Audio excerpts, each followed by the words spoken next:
Bonjour à tous, je suis très content de vous retrouver aujourd'hui pour cette deuxième saison du Backpacker.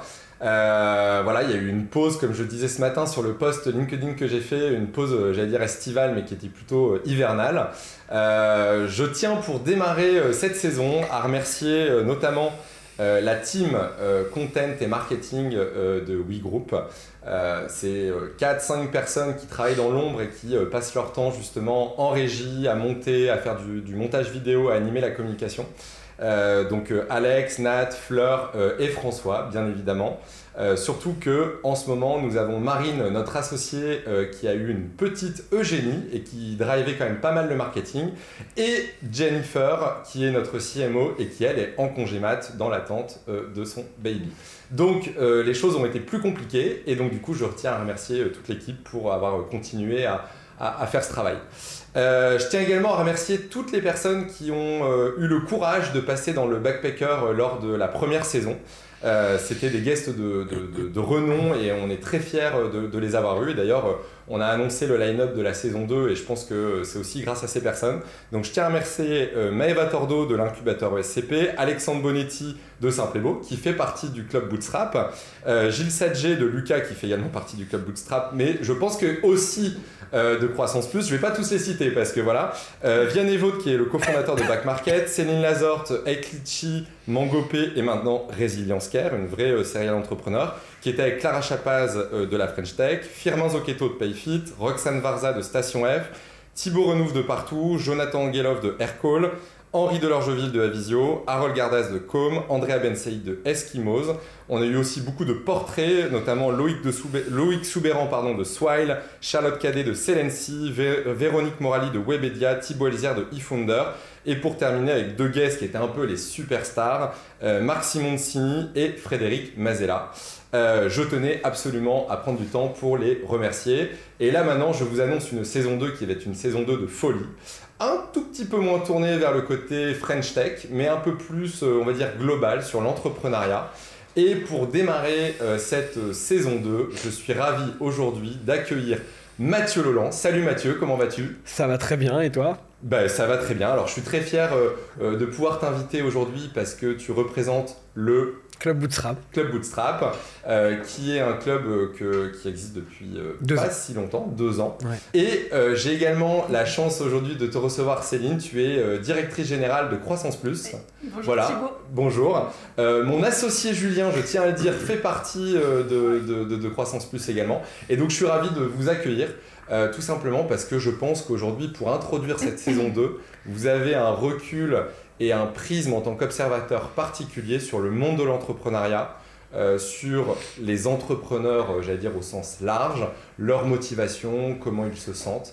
Et donc voilà, ravi d'être sur le plateau avec vous du Backpacker. Donc on a 1 heure pour aborder le thème de club et réseau d'entrepreneurs et on abordera aussi votre perception de ces entrepreneurs, où j'aimerais qu'on descende un petit peu dans ce qu'on ne voit pas, dans l'invisible que vous percevez quand on tombe les masques.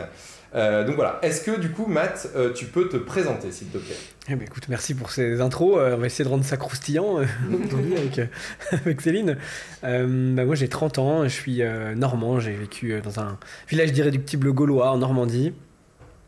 Dans lequel je me faisais royalement chier, donc je suis assez vite arrivé à l'entrepreneuriat. J'ai toujours bossé dans des startups parce que je voulais trouver de l'excitation professionnelle, et puis j'ai rejoint une boîte qui s'appelle Ignition Programme il y a 5 ans et demi maintenant, dont je suis associé, et qui m'a permis de faire mes premières armes dans l'écosystème des startups, et que j'ai beaucoup aimé parce qu'il y a un ADN de coaching très fort, voilà, d'accompagnement des collaborateurs très important, qui permet, je crois, enfin en tout cas qui a nourri aussi le club Bootstrap qui en est issu, puisque je l'ai créé avec Caroline, qui est la fondatrice d'Ignition Programme, et où du coup on a vraiment un ADN d'accompagnement profond sur les tripes des entrepreneurs, ce qu'ils peuvent vivre de plus difficile, et pour les aider à grandir tous ensemble.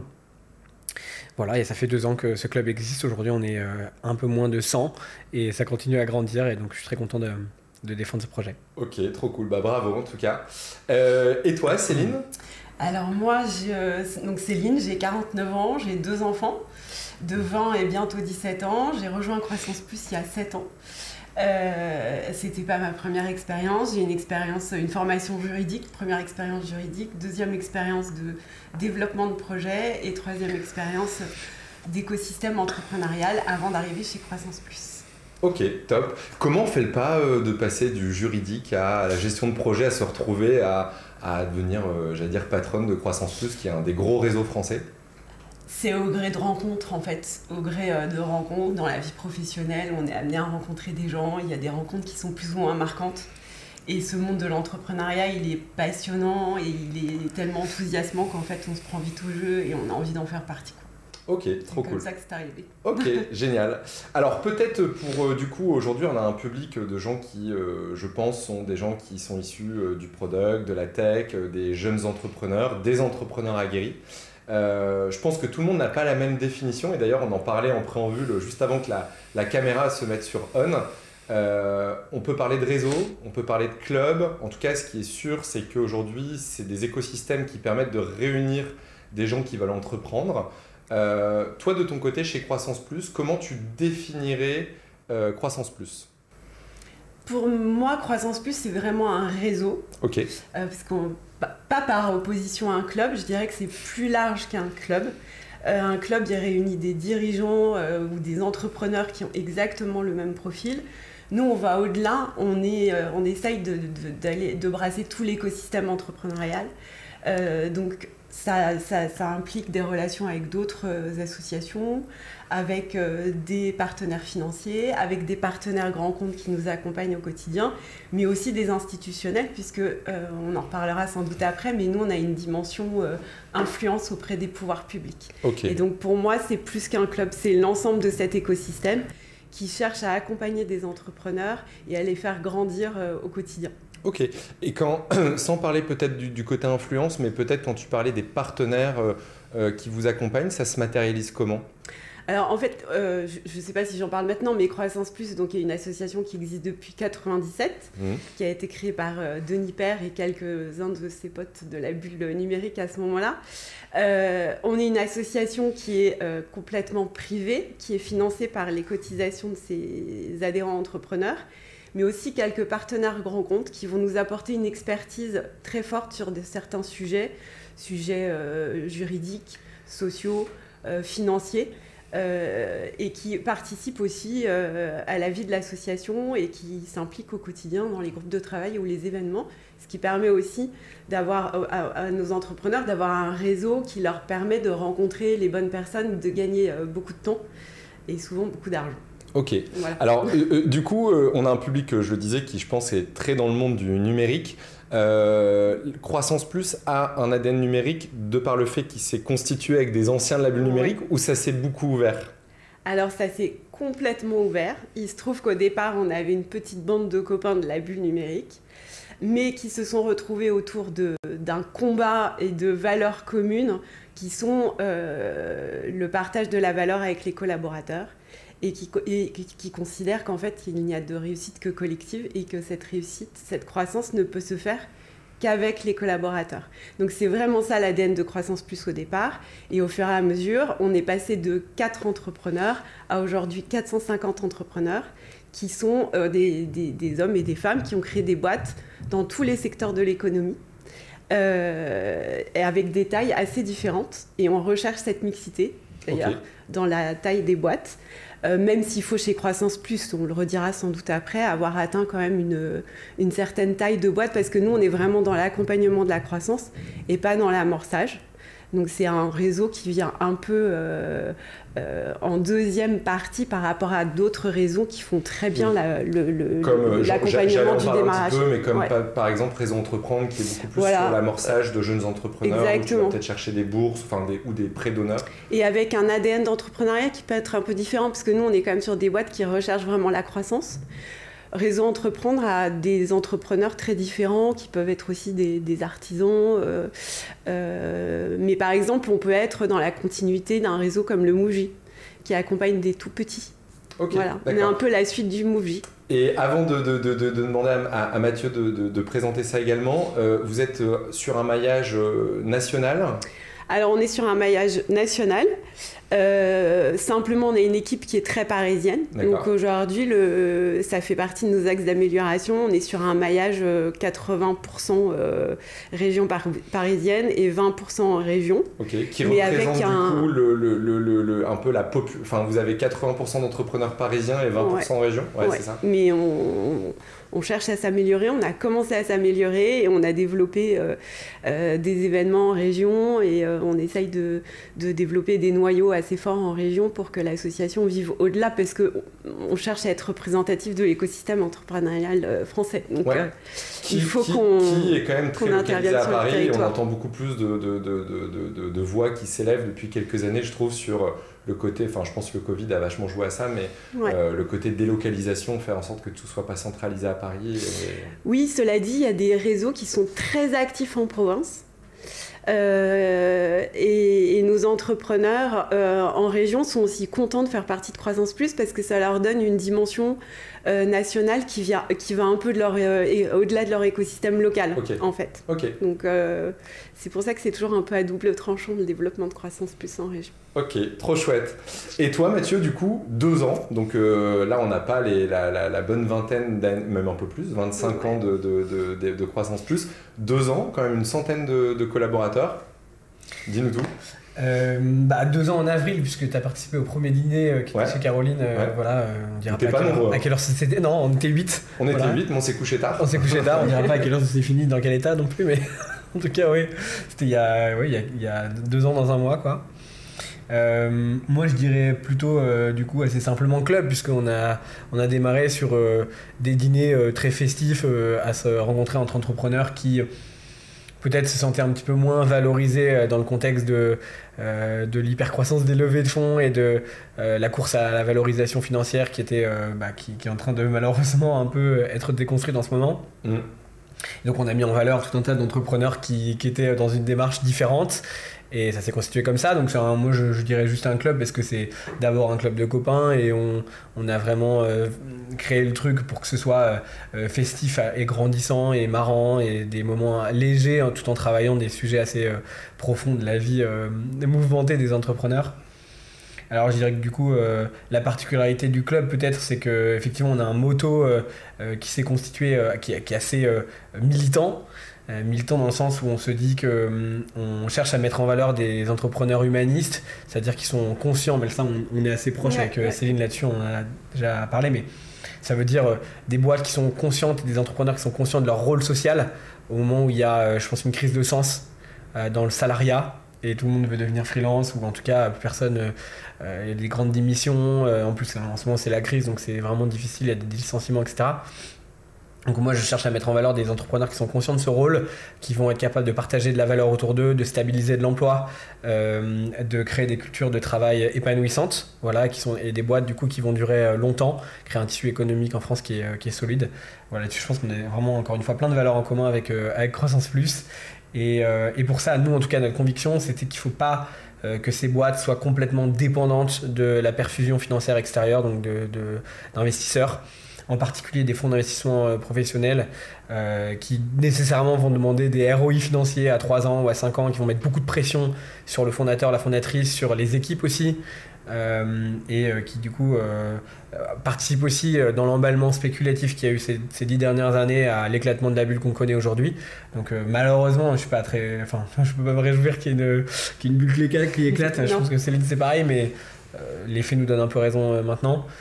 Donc des entrepreneurs qui sont libres, qui sont capables de créer une direction qui leur ressemble, de créer des cadres de travail et des succès qui leur sont propres et voilà, au sein de boîtes qui sont rentables, qui sont capables de distribuer de la valeur. Ok, trop cool. D'ailleurs, je sais que quand le club Bootstrap s'est créé, donc déjà là je rebondis, c'est club vs réseau. Vous définissez comme un club? Ouais, parce que je te dis, j'avais pas réfléchi à cette question, donc je ne sais pas te dire autrement, mais effectivement, Croissance Plus, ça fait plus de 20 ans qu'ils existent, 25 ans, nous ça en fait 2, donc nécessairement on est encore dans cette logique, même si ça grandit très vite, puisqu'on est bientôt 100 déjà, alors on a des entrepreneurs à Paris, en région, Les événements pour l'instant ils sont focalisés à Paris. Le but ce sera de grandir et d'avoir des maillages, je pense, nationaux plus tardivement. Mais oui, pour l'instant c'est un club comme le club des 5. Voilà, on se réunit par promo, on passe des moments légers. Ok. Non, ma question c'était quand tu disais un peu, tu disais on est militant. Vous avez pu être, et là je dis on parce qu'on a participé au début de l'aventure ensemble, à le club anti-levée. Alors je vais te laisser répondre à ça, mais j'ai le sentiment que vous n'êtes pas du tout un club anti-levée. Alors je serais bien mal gardé de dire anti-levée parce que sinon on va m'appeler le club bullshit et pas le club bootstrap, parce qu'évidemment il y a des gens dans le club qui ont levé des fonds. La question c'est plus à quel moment tu le fais, avec qui tu le fais, pourquoi tu le fais, voilà, et de lever le plus tard possible. Ça c'est une discussion qu'on a eu d'ailleurs avec Alexandre Bonetti et Alain Garnier, que je salue, Alex qui est passé dans le backpacker. Et Alain Garnier qui passera en septembre d'ailleurs. Ah ok, bon bah génial. Sur la souveraineté du numérique. Ah ouais, voilà. Bah c'est son sujet, très charismatique, hein, vous allez vous marrer. Mais en fait, voilà, il y a vraiment un sujet autour de... j'ai perdu le fil de... Qu'est-ce qu'on disait juste avant ? On parlait de justement... Ah oui, la levée de fonds. Voilà, c'est plutôt lever le plus tard possible pour justement garder le futur le plus ouvert possible. C'est-à-dire, si tu veux lever, c'est pas pareil de lever sur un PPT au début ou alors de lever comme Gilles Sadget de Lucas qui a levé qui est un membre en commun, qui a levé au bout de 19 ans de bootstrap, qui du coup sur une valo super, en gardant largement la majorité de son capital, en permettant de faire du cash out. Donc du cash out, c'est un mécanisme de sortie. Le fonds rachète les parts du fondateur et de ses salariés, ce qui permet de sécuriser tout le monde. Donc c'est une opération financière qui est super valorisante pour tout le monde. Et à un moment donné où il sait très bien gérer sa boîte, d'ailleurs lui-même se dit je sais même pas quoi faire de mon argent, l'investisseur me pousse à le dépenser. C'est la meilleure option possible, ça permet d'accélérer, mais pas d'être dépendant des fonds. Voilà, donc le plus tard possible, ça permet aussi de faire des mécanismes de LBO qui sont très réputés dans l'entrepreneuriat, ou alors de continuer l'autofinancement. Voilà. Donc dans le groupe, effectivement, il y a des boîtes qui au bout d'un moment font du LBO ou finissent par lever des fonds. Le tout, c'est de ne pas en faire une promotion comme une fin en soi, où l'ambition deviendrait la fin en soi, et c'est pas l'objectif. Ouais, bien sûr. Et d'ailleurs, ce type de communication sur les levées de fonds pour attirer, j'allais dire, des talents, j'ai le sentiment qu'en tout cas, depuis 6 mois, on en voit beaucoup moins. Alors du coup, je vais vous demander un petit peu comment on fait pour rentrer dans vos clubs ou réseaux respectifs. Avant ça, je voulais donner quelques chiffres que j'ai trouvé dans un article de Capital et Les Échos. 25% des dirigeants en France adhèrent à un club, donc c'est quand même énorme. Ça représente un peu plus de 10 000 clubs en France. Là, j'ai halluciné de par le nombre, 10 000. Je me suis dit, waouh, c'est énorme. Alors, parce qu'il y a énormément de clubs qui vont être locaux, etc. Je me suis permis d'en citer quelques-uns parce qu'aujourd'hui le but n'est pas du tout, j'allais dire, alors si ça vous fait un coup de promotion, tant mieux, mais le but n'a pas une portée, j'allais dire, politique de promouvoir. On est plutôt là pour parler des entrepreneurs et qu'est-ce qu'ils peuvent chercher dans ces clubs, notamment à différents stades. Donc j'en ai parlé, il y a tout ce qui va être création d'entreprise, donc Réseau Entreprendre, là j'en parle 2 secondes. Nous, on a eu la chance d'être accompagné par Réseau Entreprendre. Il y a 2 types de parcours. Vu qu'on avait quand même été assez rapide sur notre croissance, on a tout de suite eu le 2e parcours, je ne sais plus comment il s'appelle, et on se fait accompagner par un board stratégique. D'ailleurs, je remercie les 3 personnes qui nous accompagnent au quotidien. Ça a été une valeur exceptionnelle, c'est-à-dire c'est des entrepreneurs aguerris qui nous ont accompagnés tous les trimestres sur nos problématiques, etc. Et ça, c'est vraiment quelque chose que je pense qu'on n'en serait pas là aujourd'hui sans leurs conseils. J'avais envie de citer aussi également le Galion, qui est un club, j'allais dire, emblématique de par les noms un peu de la French Tech et qu'on a pu voir, et qui justement là pour le coup il y a un mécanisme de il faut avoir levé des fonds pour y rentrer. Un club qui a le vent en poupe, en tout cas j'ai le sentiment, j'ai échangé d'ailleurs avec la fondatrice qui s'appelle Kim Ataf de DNVB. Digital Native Club. Voilà, Digital Native Club, merci Matt. On peut aussi retrouver des clubs au sein de la BPI, on peut retrouver des clubs au sein de la CCI, Commission du commerce et de l'industrie. Il y a également des clubs ou des réseaux pour progresser, notamment l'APM, Association Progrès du Management. On retrouve aussi des clubs pour chefs d'entreprise femmes, notamment le FCE, Femmes Chefs d'entreprise. Voilà, il y a tout il y a un nombre de clubs qui est juste hallucinant en fonction de ce qu'on veut trouver. pour rentrer au Club Bootstrap ou pour rentrer chez Croissance Plus, comment ça se passe? On va démarrer par Croissance Plus. Alors pour entrer chez Croissance Plus, il faut déjà avoir des valeurs qui sont celles qu'a décrites Mathieu pour le bootstrap, hein, sont les mêmes des entrepreneurs humanistes. Nous, ce qu'on aime bien dire, en toute modestie, c'est qu'on considère chez Croissance Plus, on a la forte conviction que l'entrepreneur est un peu le héros des temps modernes. C'est lui qui va changer le monde. C'est lui qui, par sa capacité d'innovation et sa prise de risque, va pouvoir répondre aux défis d'aujourd'hui et de demain. En y intégrant bien sûr une dimension sociale, sociétale et environnementale pour évoluer vers une société plus juste. Pour nous, c'est ça la clé, donc ça on le partage complètement. Donc pour entrer chez Croissance Plus, il faut évidemment être dans cet état d'esprit. Il faut avoir une boîte qui a un business model quand même bien établi.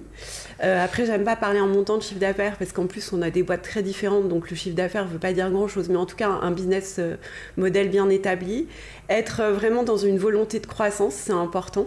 Volonté de croissance et dans le bon sens du terme. Okay. Que vous mesurez Alors, on la mesure pas de façon objective avec une appréciation du chiffre d'affaires, mais on mesure ce qu'on considère, nous, être les leviers de la croissance, c'est-à-dire l'emploi, le financement, l'internationalisation, l'innovation, bien sûr, enfin, des critères qui paraissent, qui sont pas complètement subjectifs, mais qui permettent de mesurer une trajectoire et une volonté de l'entrepreneur de grandir. Okay. Évidemment, il doit être entrepreneur, donc il a créé sa boîte, parce que nous, on est vraiment un club d'entrepreneurs, pas de dirigeants. En fait. Ok, tu vois là, moi je me posais la question, mais du coup c'est bien, par exemple, quelqu'un qui va être nommé, par exemple, CEO d'une boîte ne peut pas faire partie de... Non, il faut qu'il soit fondateur. Ok. Fondateur, alors il peut être... il peut y avoir un fonds, hein, il peut avoir... Mais, bon, fondateur ayant la majorité du capital et les mains dans le cambouis, dans sa boîte au quotidien. Il doit avoir mis en place des outils de partage de la valeur avec ses collaborateurs qui vont au-delà du minimum légal. Donc c'est actions gratuites, des SPCE, enfin tout dépend de la typologie de la boîte, et avoir mis en place des actions et des engagements justement d'impact social, sociétal et environnemental, ça c'est très important. Okay. Voilà ce qu'il faut pour rentrer chez Croissance Plus. Et donc une fois qu'on a dit ça, le membre de Croissance Plus médian, il fait 10 millions de chiffre d'affaires et il envisage une croissance de 100% dans les années qui viennent. Okay. Et il a une vingtaine de collaborateurs, entre 10 et 20. Okay. Ouais. Et peut-être la plus grosse entreprise que vous ayez du coup chez Croissance Plus, c'est... Ah oui, alors c'est une bonne question. Alors aujourd'hui, je pense que c'est en termes de chiffres ou en termes de nombre de collaborateurs. Sans citer forcément l'entreprise, mais plutôt c'est quoi? C'est des entreprises de plusieurs... en termes de chiffre d'affaires, la plus grosse, elle fait plus d'1 milliard de chiffre d'affaires. Ok, ouais. Donc on est déjà sur des tailles effectivement très grandes. Et en termes de nombre de collaborateurs, la plus grosse, elle a entre 15 et 18 000 collaborateurs. Ok. Et à l'inverse, pour que notre public du coup puisse se dire tiens, est-ce que je suis en capacité à... Est-ce qu'il y a un nombre de collaborateurs minimum? Est-ce qu'une entreprise qui a 2-3 salariés va pouvoir candidater ou ça va être un petit peu trop petit par rapport aux perspectives? C'est un peu juste. Okay. Maintenant, nous, on est aussi là pour accompagner des jeunes et leur mettre à disposition un réseau, de l'expérience. Donc, en fait, tout dépend de la trajectoire de la boîte. 3 collaborateurs, c'est un peu juste parce que pour nous, le critère du recrutement et de l'emploi, il est assez central. Et là, on en revient à nos valeurs de départ. L'entrepreneur, sa première implication sociétale, c'est de créer des emplois. Donc ça, pour nous, c'est quand même important. Maintenant, en fonction aussi des secteurs de boîte, on sait qu'il peut y avoir une ambition très forte, mais au départ, peu de collaborateurs. Mais voilà, 3 collaborateurs, ça peut passer, mais c'est un peu juste. Ok, voilà. Super, merci. Et toi, Matt, du coup, est-ce que tu peux nous détailler un petit peu comment on rentre dans ce club Bootstrap? Pareil, il y a un processus de sélection. Je crois qu'il fait la qualité d'un réseau de manière générale. Tu me contrediras pas, je pense. C'est la sélection, hein, c'est l'homogénéité. Enfin, il faut à la fois de la diversité de parcours, de type d'entreprise, de secteur, de personnalité, ça c'est sûr. En revanche, il faut quand même un socle commun de valeurs qui est respecté, qui sont définis du coup par des critères de sélection. Donc pour nous, en l'occurrence, ça répond aux 3 valeurs qui sont clés, c'est-à-dire liberté, humanisme et rentabilité. Sur la partie humanisme, un peu comme Céline, effectivement, on a des valeurs très proches là-dessus. Alors nous, on met l'accent effectivement sur d'abord la qualité de vie au travail que propose l'entreprise. Donc moi, je vais regarder surtout des INPS, voilà, des Glassdoor, des avis Google, des partages. Parfois même, je demande à être mis en relation avec certaines personnes de la boîte si j'ai un doute. Voilà, prendre des recommandations. L'avantage quand on gère un réseau, c'est qu'on est un petit peu Varys dans Game of Thrones, donc on a un peu les oreilles qui traînent. Aujourd'hui, je pense qu'on est dans un. Mais ça, c'est hyper important parce que nous aussi, on a un système de parrainage. Et personne ne rentre sans qu'il y ait un parrain qui ait donné son avis sur. Ok, donc vous, côté Croissance Plus, tu dois avoir un parrain qui tamponne et qui dit. Oui, parce que nous, c'est vrai, je te coupe, mais c'est pareil, on a un comité de sélection qui réunit 4 entrepreneurs parce qu'on considère que c'est pas l'équipe qui doit sélectionner, mais c'est les entrepreneurs qui font rentrer leur pair. Et donc, on a un dossier qui est assez béton et le parrainage est central. Ok. Et toi, Matt, du coup, c'est pas vraiment un parrainage, c'est plutôt tu fais tourner un peu tu te renseignes auprès du réseau. C'est un parrainage aussi. En fait, si tu parles processus de sélection, on a un comité, enfin déjà un premier call, parce que pour l'instant, sur le démarrage, j'ai tout centralisé. Donc il y a un premier call avec moi, qui est un échange qui dure 45 minutes, 1 heure en général, avec le dirigeant, la dirigeante, qui me permet de valider les critères. Donc je te l'ai dit, voilà, on va regarder des critères objectifs sur la qualité de vie au travail, sur la distribution de la valeur, un petit peu comme Céline. Ça, c'est des choses qui sont importantes, ou des initiatives particulières qui sont positives. Je sais pas, je pense à Alexandre Belliti, tu vois, qui fait clinique, qui va faire vachement gaffe à les produits d'entretien qu'il utilise. Il fait une société de ménage, donc il va prendre des produits hyper bons pour l'environnement. Il a tout un vecteur social où il s'assure d'avoir une expérience pour son personnel d'entretien qui est 10 fois meilleure qu'en fait tes concurrents qui vont traiter ces gens-là en général assez mal. Il est fait la journée, je crois aussi, VS le soir. Ouais, c'est ça. Il gère les temps de transport, il te privilégie des endroits de travail qui sont pas à 3 heures de ton boulot, enfin de là où tu vis. Voilà, donc on va regarder ces choses-là. Ensuite, on a un attachement particulier pour le coup assez différent de Croissance Plus sur la liberté. Alors nous, on évite les boîtes qui sont dans un parcours exclusivement de levée de fonds, qui possèdent... Donc nous, vraiment déjà, il faut posséder la majorité du capital. Pourquoi ? Parce que, alors même si c'est pas toujours le cas, parce qu'il y a des histoires malheureusement où des entrepreneurs se sont fait sortir par les fonds, même si le fonds ne possédait pas la majorité, c'est le cas de Solendro par exemple, qu'on va recevoir la semaine prochaine. On fait une masterclass sur le sujet, comment éviter les conflits avec ses VC. Mais en tout cas, de manière générale, on veut des gens qui possèdent la majorité du capital. Donc ça te laisse quand même de la marge pour pouvoir accélérer en ayant levé des fonds sans faire du coup une fin en soi. Donc je vais regarder ça, le financement.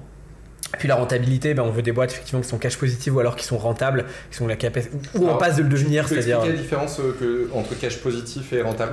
Parfois elles peuvent avoir du cash, mais elles sont en train de faire des investissements et de se développer, donc du coup elles sont pas complètement rentables à un instant T, mais elles peuvent le devenir.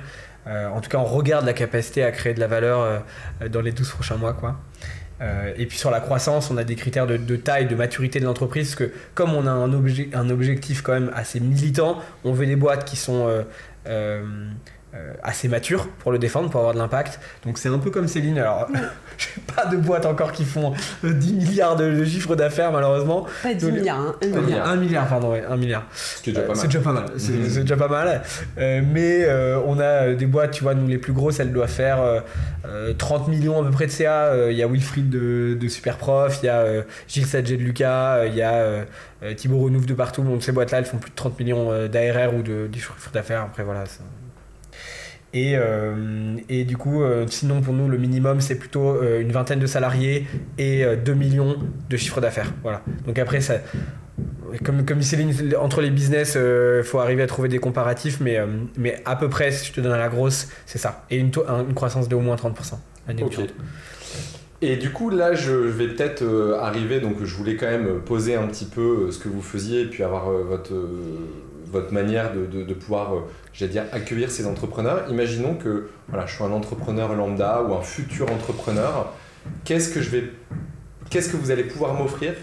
Qu'est-ce que, entre guillemets, les entrepreneurs viennent rechercher en priorité dans vos clubs ou réseaux ? C'est-à-dire que soit on peut avoir plusieurs raisons, on peut essayer de trouver de l'entraide et de l'échange entre pairs, Ça peut être pour faire du business. Il y a des clubs, je pense, qui sont très focus. Ça va être un réseau où on va me renvoyer l'appareil, etc. Ça peut être du lobbying pour défendre des causes auprès des politiques ou d'institutions. Ça peut être pour aller chercher des prêts d'honneur. Bon, là, c'est pas le cas, etc. Qu'est-ce qu'ils viennent, selon vous, chercher en priorité chez Club Bootstrap ou chez Croissance Plus? Tu veux commencer? Allez. Nous, ils viennent chez nous pour grandir ensemble. C'est notre baseline depuis la création de Croissance Plus. Et c'est vraiment l'offre de service qu'on propose aux entrepreneurs. Ils viennent grandir ensemble. Qu'est-ce que ça veut dire? Ça veut dire qu'ils viennent échanger entre pairs, partager leurs problématiques du quotidien. Parce qu'il ne faut pas oublier que l'entrepreneur, il n'a pas toujours un associé, il est souvent seul. Et même s'il a une super équipe, un super DAF, un super DG, c'est quand même lui qui prend le risque. Et là, il retrouve des hommes et des femmes qui sont comme lui, en fait, qui ont le même ADN. Donc c'est l'échange entre pairs, échange de problématiques. Il y en a toujours un dans le réseau qui a vécu la même problématique à un moment ou à un autre. Et du coup, il va trouver des réponses à ces questions ou une aide pour la suite. La mise à disposition d'un réseau qui va lui permettre de contacter les bonnes personnes sans perdre un temps infini à trouver le bon avocat, le bon fiscaliste, le bon financier. Et puis, donc ça, je pense que c'est vraiment ce qui motive un entrepreneur à rejoindre Croissance Plus. Et au-delà de ça, c'est un accélérateur. Okay. C'est un accélérateur de croissance.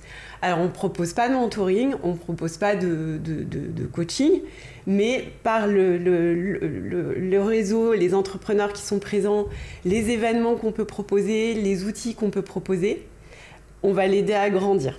Enfin, en fait, ils vont tous s'aider à grandir. Nous, on est là juste en facilitateur pour créer des événements, créer des outils.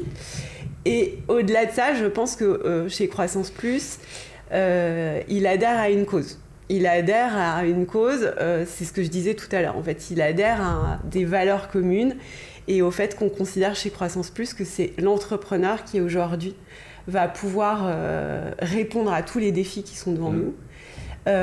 Et qu'il va nous faire confiance pour qu'on porte ces sujets auprès des pouvoirs publics, pour qu'on fasse réaliser au pouvoir public que c'est l'entrepreneur qui a les clés du changement et que donc il faut l'accompagner, le soutenir avec un environnement législatif et réglementaire adapté. Mais ça, c'est la cerise sur le gâteau et en fait, ça rejoint les valeurs. Et comme Mathieu, nous, on a des boîtes, des hommes et des femmes humanistes qui veulent changer le monde, mais pour un monde meilleur, en prenant en compte leurs collaborateurs, en prenant en compte l'impact qu'ils peuvent avoir sur la société. Et nous, nos mots-clés, c'est liberté et responsabilité, en fait. Il n'y a pas de liberté sans responsabilité. Et en fait, c'est ça qui fait qu'ils se retrouvent autour des mêmes valeurs chez Croissance Plus. Voilà. Donc, les valeurs et l'échange entre pairs. Je pense que c'est le mot-clé. Top. Matt? La même? Ouais. Pas la même? Si, globalement, on va pas forcer des comparaisons. Hein. On a plein de points communs. Donc non, c'est bien sûr. Et de toute façon, ce qu'on vient trouver dans un club de dirigeants, alors t'as raison de le dire, il y a des clubs qui sont vraiment orienté business, faire du business. Je crois que et toi et moi, on est plutôt, c'est pas qu'on est contre parce que de fait il y a plein de gens qui font du business entre eux, mais en tout cas c'est pas l'objet parce que rapidement moi c'est ma hantise quand on a créé c'est la hantise des réseaux, il faudra qu'on en parle. C'est terrible quand tu te retrouves dans à faire des clubs de pitch où tu es là à échanger des cartes des cartes que tu vas acheter, des cartes de visite que tu vas acheter le soir même en arrivant chez toi. C'est vraiment pourri quoi comme expérience. Donc c'est notre rôle de préserver d'ailleurs le fait que ce soit pas le cas parce que sinon ça marche pas quoi. Donc vraiment là-dessus on est 100% alignés, c'est pas l'objet, donc c'est plutôt effectivement grandir ensemble. Nous les spécificités c'est qu'il y a deux pans, il y a un pan je dirais apprentissage par les pairs avec des masterclass, donc tu vois c'est un format qu'on a nous toutes les semaines qui dure 1h15 où c'est un entrepreneur qui vient, enfin deux entrepreneurs en l'occurrence qui viennent partager sur un sujet pour les autres avec une présentation structurée de ce qu'ils ont appris. Donc ça peut être par exemple le rôle du CEO dans la croissance, ça peut être comment gérer sa trésorerie en temps de crise, ça peut être comment faire un product data-driven, ça peut être comment prendre un break en tant que dirigeant ou dirigeante. Voilà, il y a tout un tas de sujets qui vont être amenés, comment bien recruter en phase de croissance. En fait, on fait la même chose. Ouais, voilà. Donc là, nous, c'est sur Zoom pendant 1h15 et ça s'appelle des masterclass. Et c'est super plébiscité, donc on est super contents. Et ils peuvent venir avec leurs équipes aussi.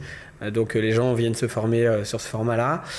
Ou alors, l'autre sujet qu'on a, c'est vraiment, nous, pour le coup, ce qu'on appelle le co-développement. Alors, on a un ADN assez fort qui est autour pour le coup, du coaching. Donc, on va créer des formats d'échanges, de rencontres où ils vont... je vais leur poser des questions un peu... toi, tu as déjà vécu les trucs, des questions un peu weirdo parfois, un peu gênantes, mais qui vont te faire émerger, en tout cas, des questionnements importants sur ton rapport au succès, ce qui t'empêche de dormir la nuit, c'est une sorte de thérapie d'entrepreneur en petit groupe, et c'est, je crois, à mon sens, ce qui fait la valeur aussi du club Bootstrap aujourd'hui, c'est d'arriver à mettre les dirigeants dans des postures où ils prennent pas le temps de s'interroger le reste du temps, et du coup de lâcher un peu, de se laisser détendre. Nous,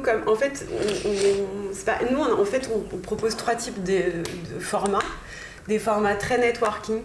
Donc on a un One Business Club, on a ce qu'on appelle nos B2B qui sont des cocktails d'échange, on a ce qu'on appelle les vendredis de croissance plus en format très réduit qui permet à 6 entrepreneurs de se retrouver et de vraiment bien se connaître.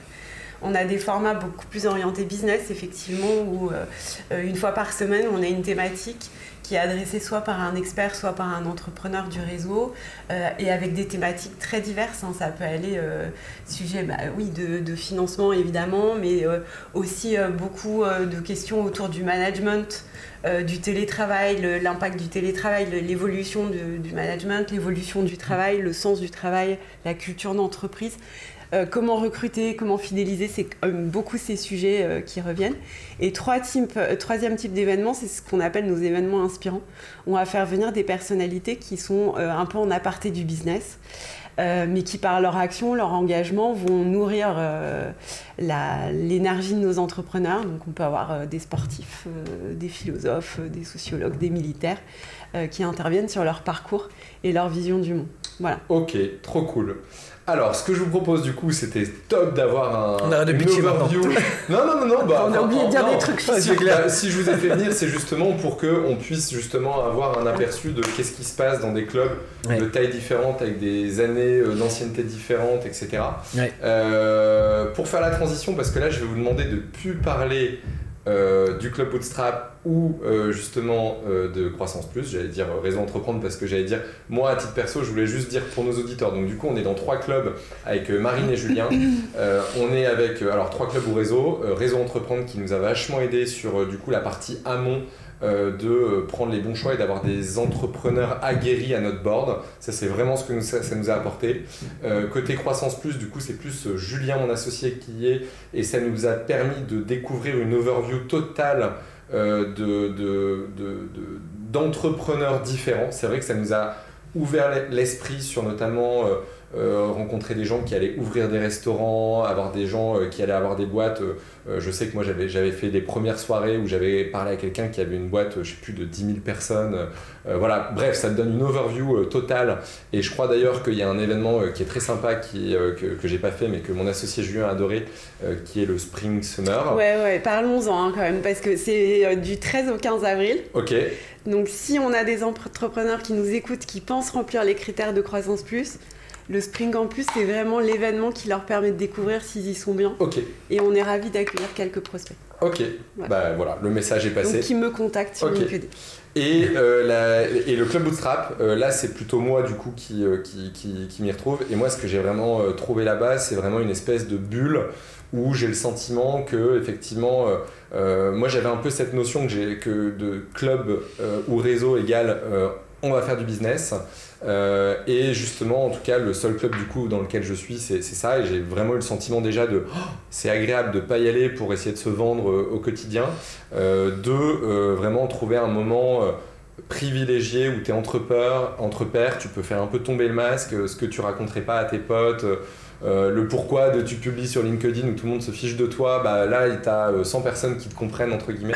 Bref, le côté bulle. Voilà, on switch. Là on va passer vraiment sur la partie votre prisme. Ce que je disais en tout début, je pense que vous êtes des observateurs privilégiés. Ouais. Des névroses qui entrepreneurs. Pas forcément les névroses, alors on peut aller un peu sur ce sujet, mais comment vous percevez, vous, les entrepreneurs d'aujourd'hui? Comment vous les percevez de par leur caractère, qui ils sont, quelles sont les qualités selon vous nécessaires, parce que vous côtoyez que des dirigeants d'entreprise. Votre définition d'un entrepreneur, quelle est-elle? Allez Matt, je te sens inspiré. Ah oui, vraiment, je vais sortir quelque chose d'extrêmement intelligent.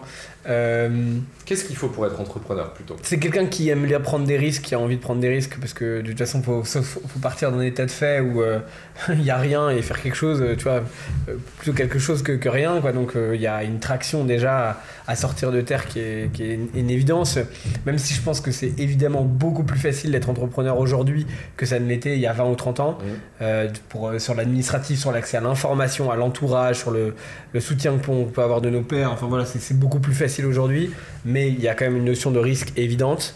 Voilà, donc moi c'est la première chose. Et après sur cette notion de risque, je pense qu'il y a beaucoup de gens qui ont peur de franchir le pas de l'entrepreneuriat par rapport à cette notion de risque.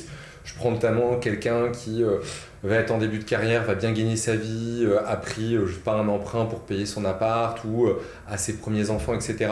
Tu sens vraiment ce côté, il faut être un petit peu tête brûlée, parce que ça, je pense que c'est vraiment la frontière qui ne permet pas à beaucoup de gens d'aller vers l'entrepreneuriat. Ce côté, je me jette dans le vide. Ouais. Tu penses qu'il faut avoir ce côté un petit peu tête brûlée, ne pas trop réfléchir? Un tête brûlée, je sais pas. En tout cas, il faut avoir... il faut avoir à un moment donné, c'est comme quand tu fais un saut en parachute, quoi. À deux, il faut sauter de l'avion parce que sinon tu tireras jamais, quoi. Donc oui, ça c'est sûr. Je sais pas, mais je crois pas qu'il y ait de bons ou de mauvais moments pour se lancer. Caroline, avec qui j'ai fait le club, elle a lancé Ignition Programme alors qu'elle avait 2 enfants. Tu vois, déjà, elle était jeune maman. Enfin, tu vois, tu peux pas faire plus difficile en termes de contexte pour y aller. Donc il y a des tas de boîtes. Je parlais à quelqu'un qui a fait Crazy EVG, voilà, qui est une boîte un peu marrante parce qu'on a le film Budapest qui s'est fait avec Cohen, avec Jonathan Cohen et puis Manu Payette, etc., qui est un film très marrant sur leur histoire. Quand il y a eu le Covid, t'imagines bien, quand tu fais du voyage et des teufs, c'est un peu les deux trucs qui sont morts de chez mort. Ils ont relancé une boîte en plein dans le Covid qui s'appelle le Crazy Village. Je lui fais un peu de pub, il va être content, Alexandre Martucci. C'est incroyable tu vois, tu peux t'en sortir et tu trouves une solution. Ils font des villas pour faire la fête à 100 km de Paris. Au moment où on avait cette règle pour retrouver ses potes, c'était à moins de 100 km. Tu vois, tu utilises le contexte difficile pour te relancer, faire quelque chose. Donc oui, il faut être un peu tête brûlée, il faut croire en soi. En même temps, parfois c'est aussi dans les moments les plus difficiles comme aujourd'hui en récession. Je crois qu'il y aura aussi des super boîtes qui seront super résilientes avec des projets qui ont du sens parce qu'ils seront créés dans un contexte d'adversité, quoi. Ok, donc en gros, pour résumer, un peu de risque, un peu créatif. Ouais. Et de la résilience. Ouais, de la résilience. Ok, ça me paraît être une belle définition de l'entrepreneur. Tu veux ajouter quelque chose sur cette définition ou peut-être une notion un peu différente? Ouais. Moi, je partage le contexte, il veut absolument rien dire, puisque en fait, je pense que moi, je rajouterais quand même la liberté. Ce sont quand même des personnalités très libres, très indépendantes. Quand tu dis libre, indépendante, est-ce que c'est le stéréotype de quelqu'un qui ne veut pas recevoir d'ordre de la part de quelqu'un? Non.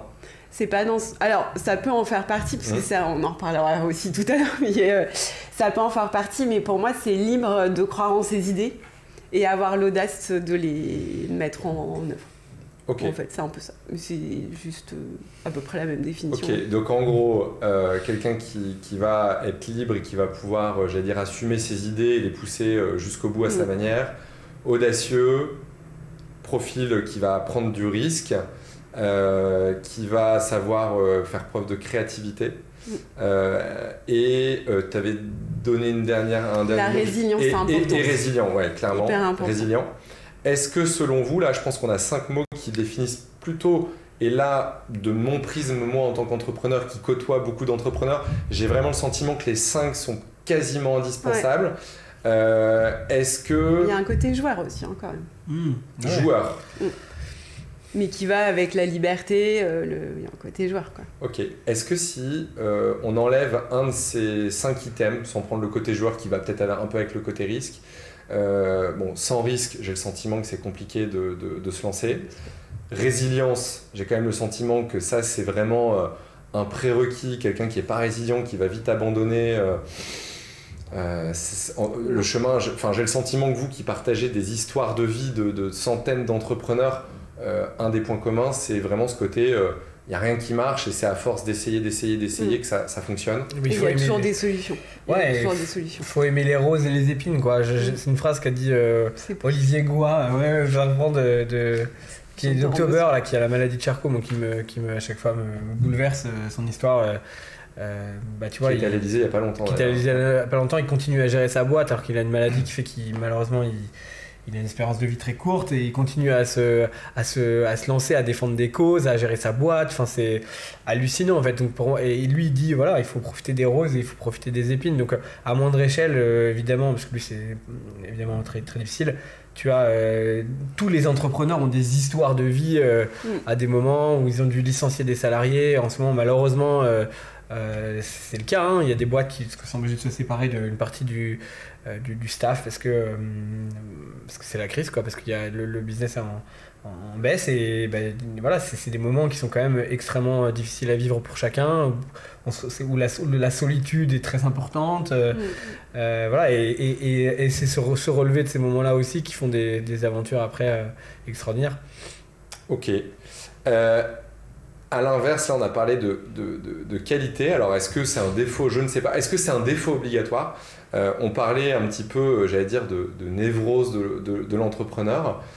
Vous, avec votre prisme un peu privilégié, dans des moments où on n'est pas en représentation, on n'est pas le CEO de sa boîte qui représente ses salariés, donc on doit bien se tenir, on doit faire attention à ce qu'on dit, mais qu'on est dans des bulles, c'est vraiment ce que j'appelais dans des bulles où on fait un peu plus tomber les masques, on parle un peu plus personnellement. Voilà. Qu'est-ce que vous découvrez comme sensibilité, comme pas défaut, mais comme névrose, je pense que c'est le bon terme, des entrepreneurs qui en fait ont fait leur réussite? Des névroses, ça existe ça pour les entrepreneurs? En fait, ce que je disais au début, c'est est-ce qu'ils sont carrément géniaux ou c'est des névroses? C'est-à-dire le côté entêté, le côté ne rien lâcher, mais de temps en temps c'est un peu risqué. Le côté, voilà, on parle du côté, alors je sais, ça peut être vu comme un défaut, mais qui va absolument rien lâcher, presque à être entêté, têtu.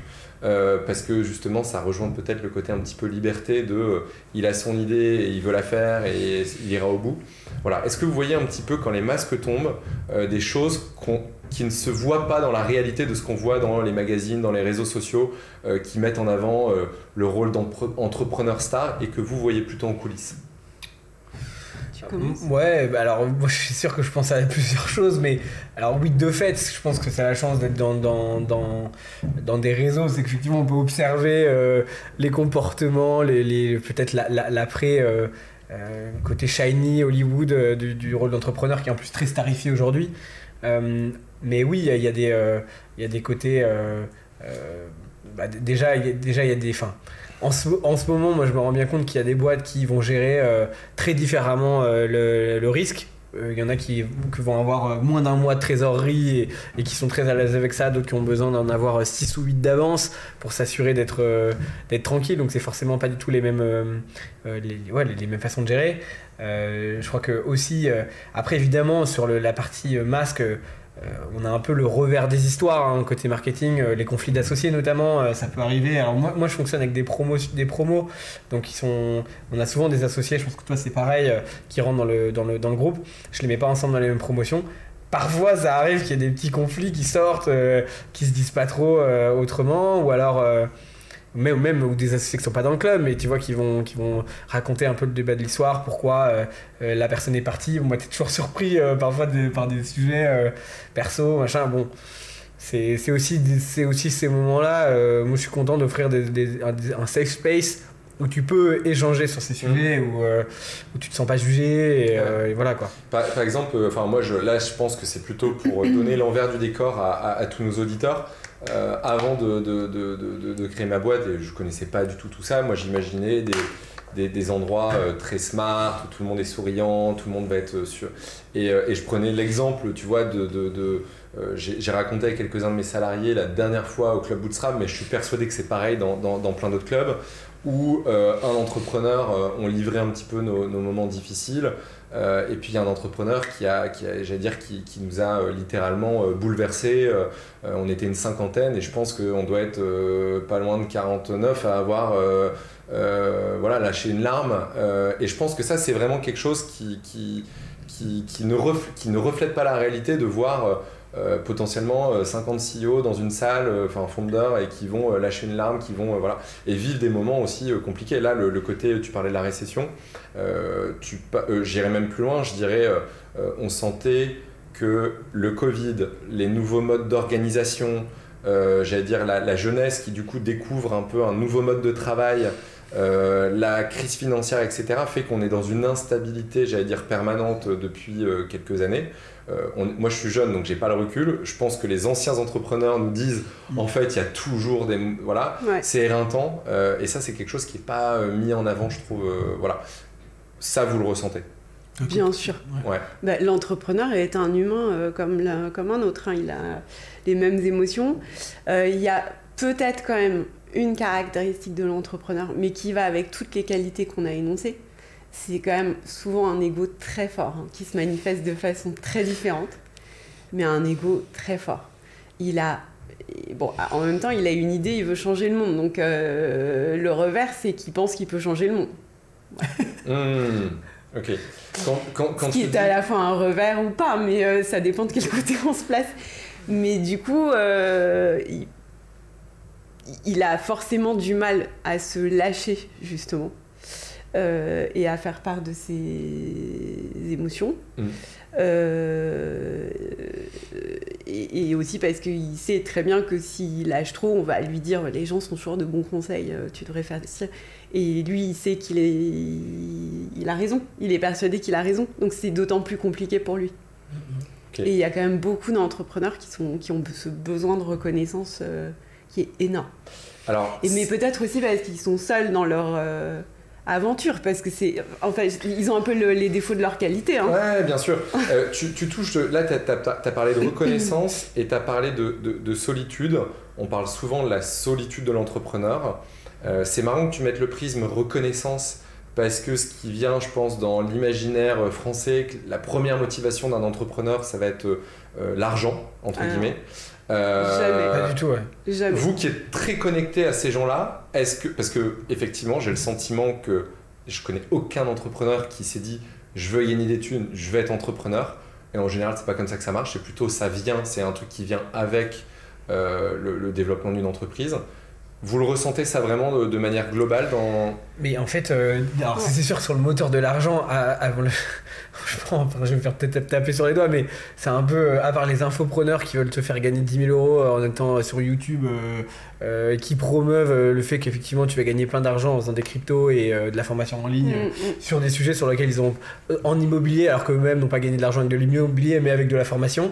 Voilà, globalement, non, le moteur des entrepreneurs, surtout dans nos réseaux où le but c'est créer de l'emploi, créer une expérience salariée, le rôle de l'entrepreneur dans la société, etc. Non, c'est pas du tout ça, c'est plutôt effectivement fierté de changer le monde, reconnaissance, ça c'est sûr, mais comme tout le monde, parce que y a un côté solitude à être dirigeant et du coup t'as pas de boss, t'as pas de boss. Ton boss, ça peut être la banque, ça peut être ton investisseur, tout le monde a un boss en fait en vrai, hein, mais voilà, en tout cas, ils n'ont pas d'accompagnement ou de manager souvent, donc c'est difficile.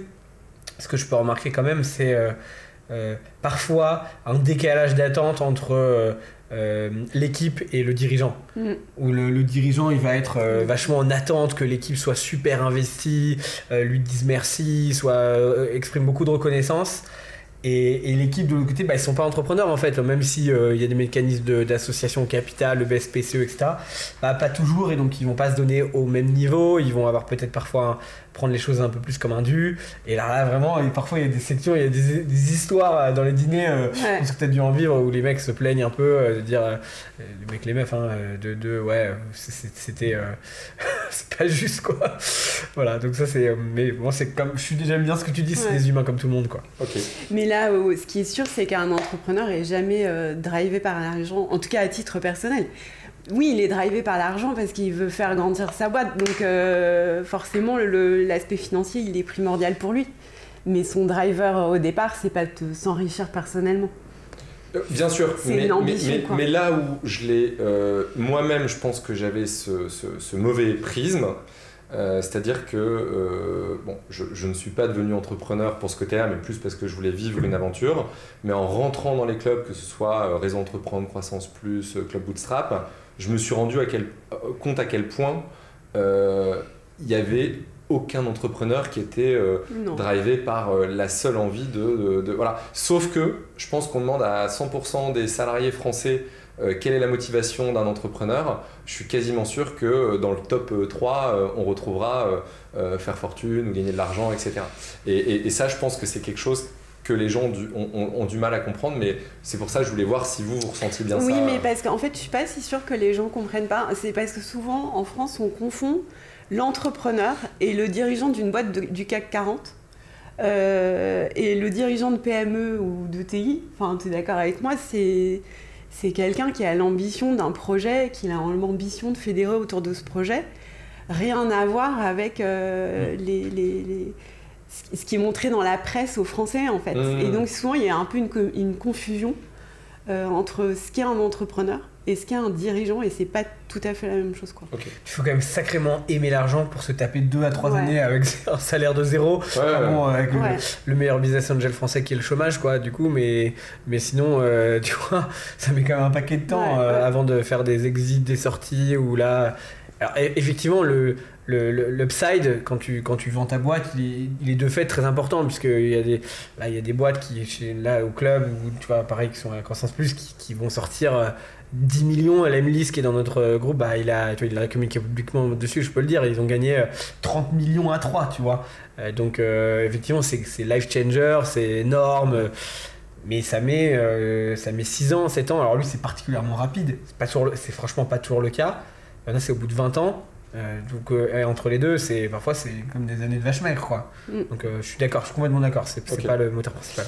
Et du coup, je fais une mini parenthèse parce qu'il nous reste plus que 4 minutes et du coup, je vous poserai une dernière question. Là, c'est plus pour compléter par mon prisme. D'ailleurs, je suis tombé un peu, on parle souvent de la solitude de l'entrepreneur. Bon, moi j'ai la chance d'avoir 2 associés, mais d'ailleurs, il y aura une émission sur solopreneur ou co-founder avec Carole Juge-Lewelyn, j'espère que je le dis bien, et Isabelle Ravier de Joli Moi.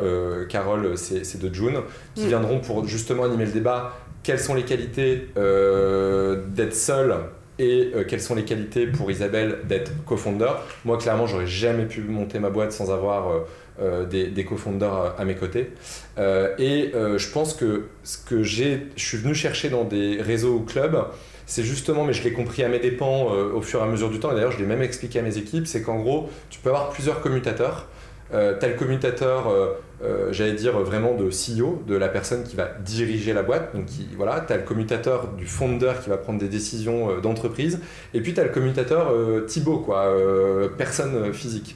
Et c'est plus ta boîte évolue, plus c'est délicat de réussir à te positionner en tant que Thibaut, alors que toi, au fond de toi, t'as grave envie de faire des moments de coupure. D'ailleurs, moi je disais, je rends la casquette du CEO pour exprimer publiquement à mes salariés que je voulais des moments un peu plus où tu peux un peu tomber le masque, et en fait tu te rends compte que c'est pas toujours facile, parce qu'en fait tu peux faire une blague à un moment où t'es Thibaut et puis la personne elle va se dire ah mince, en fait il a sa casquette. Et j'ai trouvé moi en tout cas que les clubs et réseaux sont des formidables moyens de pouvoir entre guillemets être Thibaut dans un écosystème où tu vas pouvoir te livrer entre guillemets sans être le CEO ou le founder, entre guillemets. Je clôture. Dernière question. Là, c'est plus pour ouvrir un peu alors la question est large, donc quelle est votre analyse de la période actuelle? Je parle bien économique, c'est-à-dire que je pense que vous avez des capteurs ultra précis de comment va l'économie aujourd'hui. Comment vous le ressentez? Tu veux dire comment on le ressent sur la création de nouvelles boîtes, la croissance des boîtes? Je dirais, aujourd'hui, on voit plein de choses dans la presse, entre Silicon Valley Bank, les bourses qui s'affolent, le côté inflation. On voit bien qu'il y a un terreau qui n'est pas facile, qui n'est pas bien lisible. On ne sait pas dans la presse toujours la réalité des choses, parce que forcément, une boîte, tu as toujours plutôt tendance à communiquer sur ce qui va bien. Vous qui êtes branché à des centaines d'entrepreneurs différents, c'est quoi un petit peu les signaux que vous voyez? Est-ce que vous avez l'impression qu'on est... tu parlais de récession tout à l'heure. Ouais. Voilà.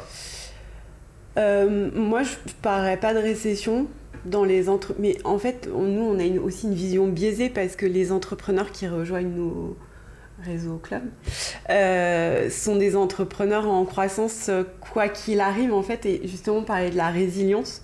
Et ils ont cette capacité à s'adapter. Et de toute façon, au départ, ils ont effectivement des valeurs de rentabilité, des valeurs humanistes qui font qu'ils sont un peu en dehors de cette bulle. Et finalement, on peut considérer, mais c'est un peu réducteur de dire ça, mais que l'environnement fait qu'on va revenir à des boîtes comme des boîtes du bootstrap et des boîtes de croissance plus comme des exemples de boîtes qui sont capables de traverser toutes les tempêtes parce qu'elles sont suffisamment solides et rentables et humaines pour pouvoir s'adapter au changement de vent. Ouais. Je te rejoins. Alors c'est compliqué pour des boîtes justement qui sont sur des super levées de fonds, beaucoup plus compliqué.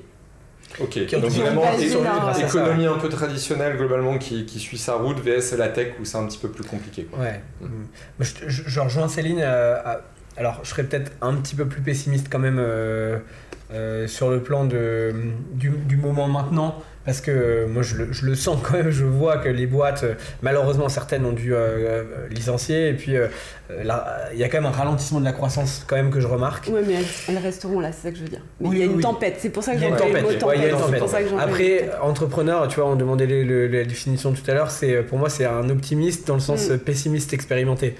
Donc c'est des gens qui sont, tu vois, qui sont habitués à gérer de la merde tout le temps et à imaginer les worst case scénarios, tu vois, prepare for the worst et hope for the best, quoi. Donc ils sont tout le temps prêts à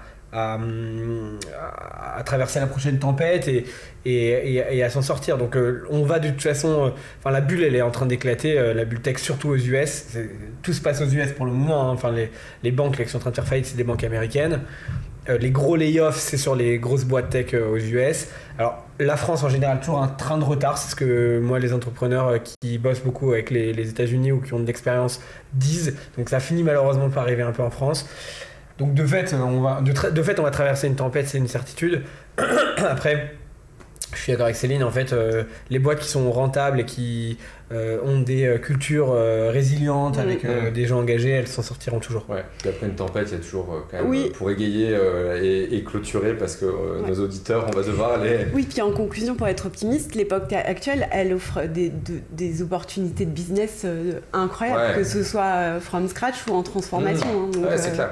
Et d'ailleurs, on est dans un... Enfin, je le redis souvent dans les émissions, mais c'est vrai qu'aujourd'hui, avec un PC, un peu d'intelligence, de créativité, on a quand même ce système aussi français, l'État avec le chômage quand même peut financer aussi, il faut se débrouiller pour avoir le truc, mais en général n'importe quel entrepreneur qui est vraiment motivé se débrouille pour avoir le chômage.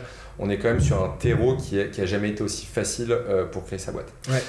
Ok, on clôture cette émission. J'étais vraiment ravi d'ouvrir cette saison pour ouvrir le champ de ce qu'on peut voir des entrepreneurs qu'on va recevoir dans cette saison. Merci, j'espère que vous avez pris du plaisir en tout cas. C'était trop bien à toi, merci beaucoup.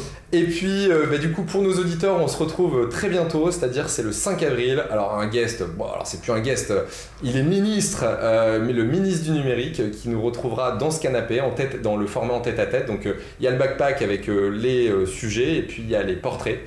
Ministre du numérique qui nous rejoindra du coup le 5 avril. J'espère que vous serez nombreux. On abordera comment il ressent justement cette tempête, toutes les initiatives qui ont été mises en place par l'État, la French Tech, etc. Voilà, je pense que ce sera très intéressant. Je vous fais, je vous fais des gros bisous, bah non. Je vous dis à très bientôt et puis je vous embrasse. Salut, ciao.